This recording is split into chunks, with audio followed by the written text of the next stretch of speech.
Chapter 6. At the Atol does Rocas. Prior to projection. Wednesday, July 25th, 1979. After recording the events of the trip outside the Soma in Rio de Janeiro's North Zone, I went back to bed at 3:33 a.m., lying in the prone position, with the left side of my face on the pillow. Extraphysical period.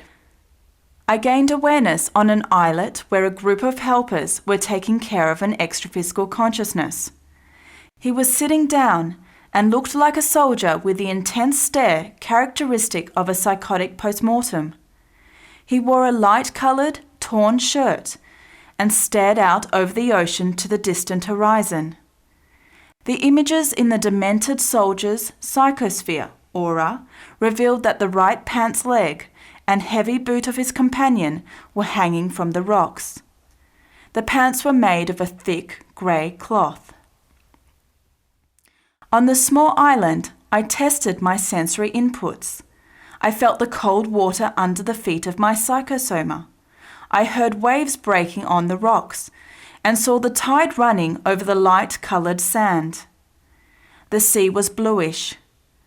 The waves crashed over a small portion of the sand and rocks in a narrow spot to the left of the extraphysical consciousness who was being assisted.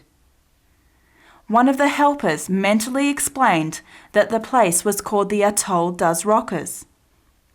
They were assisting a sick extraphysical consciousness, a prisoner of implacably fixed ideas who had been isolated on the island for a long time, still believing that he was among humans. He had died during a dramatic event with a co-worker. This accounted for the vivid mental images I observed on the low rock.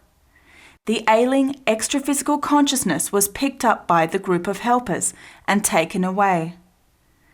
When I returned to the intraphysical base, my bedroom, I noticed that the soma was still in the prone position. As I lay on top of the soma, entering it through the back, I clearly heard a soft, peaceful voice that sounded like someone speaking through a thin tube. It was the voice of a female extraphysical consciousness. The psychosoma was still not aligned with the soma. "Waldo, Waldo, wake up!" The gentle call was repeated twice, whereupon I fully re-entered the soma. After returning, in order to confirm whether or not the voice had been that of an extraphysical consciousness, I asked my wife, "Lisa, did you call me?" She informed me that she had not called me, and at that instant, all the memories of the events at the Atol das Rocas came rushing into my head. I checked the clock. 4:36 a.m. I could never forget the helper's call, echoing in my head like a timely alarm that did not scare me and without which I probably would not have immediately awakened or recalled the extraphysical events in this record. Observations. To what extent did the prone position affect the difficulty of the awakening of the soma?